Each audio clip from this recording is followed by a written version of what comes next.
What's up YouTube? This week's video we're breaking down abs.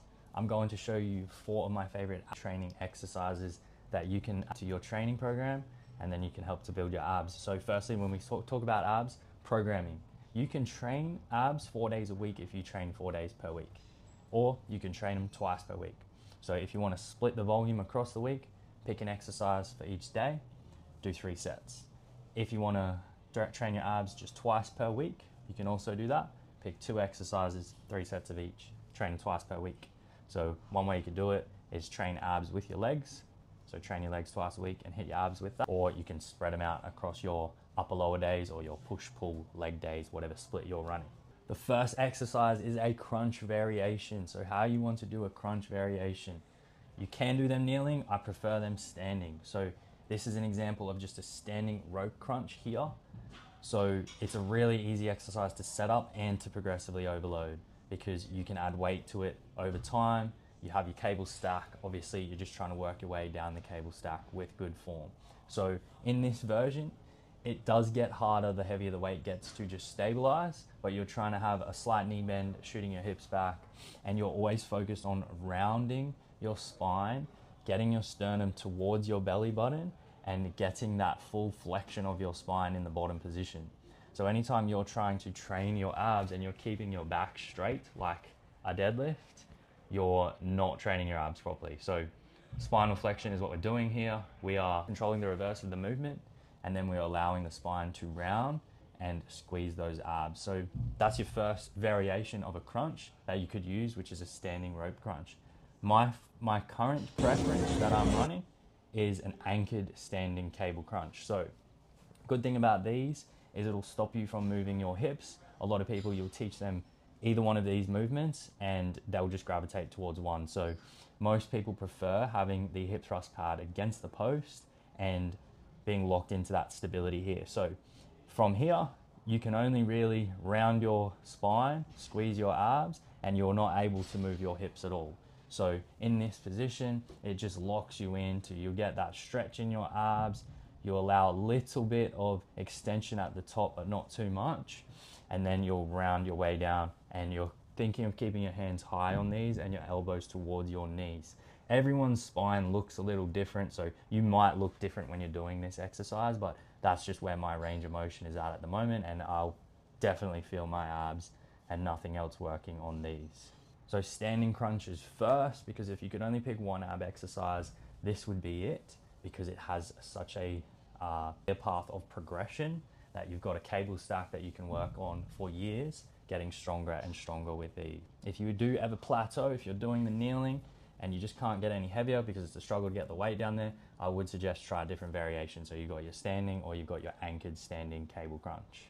For all of these exercises, I would recommend 3 sets. You can either work in an 8 to 12 rep range on your standing crunch, or you could do a 10 to 15 rep range. Either way, not too big of a difference. Next, we've got some form of a knee raise. So knee raises, especially if you have a Roman chair like this that has the Bosu ball behind it, it's fantastic because it allows you to round your spine nicely at the top. Or you can do these just holding a dip bar. Not as much stability, but still a good movement. So knee raises are up next. So when you're doing these in the bottom position, you want to point your toes forward and you want to make sure that you have your pelvis tucked under and you're not extending and arching your lower back. When you come up, that's when you're trying to round your spine and get your knees as high as you can to your chest in this position. So as you come down, you want to control and you want to make sure you're thinking toes just in front of the body, keeping that pelvis tucked, feeling that stretch of your abs at the bottom, but this exercise is challenging you most at the top in that shortened position where you squeeze those abs and try to control the way down. Once again, another great exercise for being able to progressively overload over time. So your abs work together. You know, people say that you can bias your upper or lower portion of your abs, so you feel a bit more lower abs. However, your whole 6-pack abs are working together here.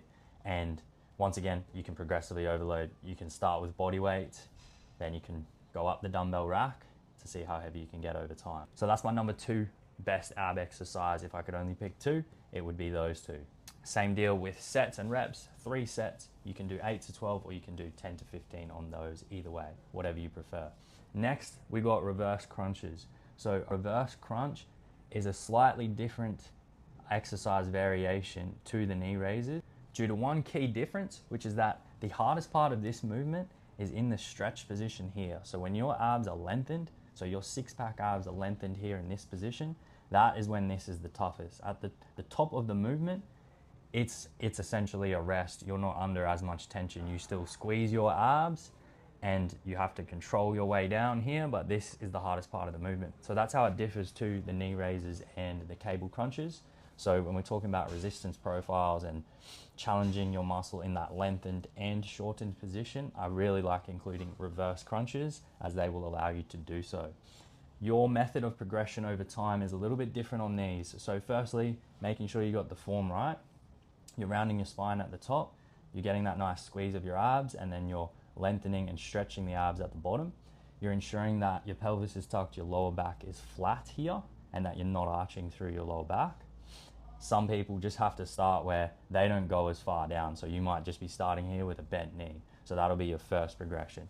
The next thing to progress on is obviously being able to extend all the way, pause at the bottom, and then coming up from there. So how you progress this bench here, if you have an ab bench like this, then you just increase that incline. So I'll work on 15 reps here, and then when I can hit 15 reps on that incline, I'll go up. There's two other levels that you can incline this bench to. So higher incline is a way to progress on here. Another way you can progress is slowing down your tempo. So you could start with just a 1 or 2 second eccentric, and then you could build that up by going 1, 2, and a pause at the bottom. So a 3-second tempo, and then coming back up. So that's how you can progressively overload these without having to use weight. But when you do want to progressively overload them with some weight, you can use a dumbbell. I'm not the biggest fan of the dumbbell on these. I just find it a little awkward, but it's definitely something I've done in the past and you can do. Personally, if I'm gonna load this up with weight for someone I'm coaching, I will get them set up in front of a cable stack, and I will put a band around their ankle, so using an ankle cuff, and then they will load it up with the weight stack. So weighted reverse crunches are possible, but I just feel they're an amazing exercise body weight, and I'm currently progressing them just by making the tempo harder and raising the incline. So that's my number 3 exercise for the abs, and same deal here. I'd probably start on 8 reps. If you're new to this exercise, try to build up to 15, so slightly higher rep range on these, and then try to adjust by increasing the difficulty by raising the bench or slowing down the tempo to progressively overload on those. And my number 4 exercise for the abs, anytime I've gone to an oblique exercise, tried something different, I've always come back to this one. I do think it is important for training your oblique. You do feel a fair bit of serratus on here too, which is that muscle at the top of your rib cage.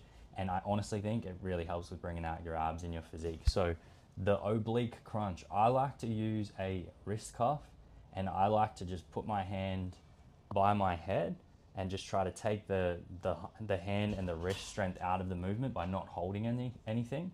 And then that way I can just focus on stretching and squeezing my obliques. So I don't go super heavy with these whenever I start adding them in a program. I just try to go slow, controlled, and build up that weight slowly over time. That's just a personal preference. And same deal with these, 3 sets, 8 to 12 or 10 to 15 rep range, whatever you prefer. So quick summary, my favorite 4 ab exercises at the moment: anchored cable crunch or standing crunch variation, knee raise variation on the Roman chair / with the Bosu ball if you have that, reverse crunches, and oblique crunches. If you found this video helpful, subscribe for more content like this.